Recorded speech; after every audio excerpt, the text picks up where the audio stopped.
বহুদিন আগে এক গ্রামে দুই বন্ধু থাকতো, রহিম আর করিম। একদিন তারা জঙ্গলের মধ্যে দিয়ে হাঁটছিল।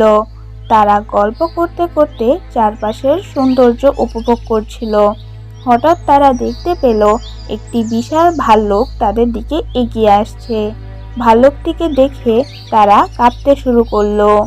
রহিম কোনো চিন্তা না করে দ্রুত কাছের একটি উঁচু গাছে উঠে পড়ল। কিন্তু করিম গাছে উঠতে জানতো না। তবে সে শুনেছিল যে ভাল্লুক নাকি মৃতদেহ ছোঁয় না। তাই সে নিজের বুদ্ধি খাটিয়ে মাটির উপর নিঃশ্বাস বন্ধ করে মরে যাওয়ার মতো ভান করে শুয়ে পড়ল। ভাল্লুক করিমের কাছে এসে তার শরীরটা নাড়াচাড়া করে দেখল। নাক কান মুখ সব পরীক্ষা করে ভাল্লুকটি মনে করলো যে করিম বোধহয় মরে গেছে। তাই ভাল্লুকটি তাকে ছেড়ে পাশের জঙ্গলে চলে গেল। ভাল্লুক চলে যাওয়ার পর রহিম গাছ থেকে নেমে এলো। সে হাসি মুখে করিমকে জিজ্ঞেস করলো, বন্ধু, ভাল্লুক তোমার কানে কানে কি বলল?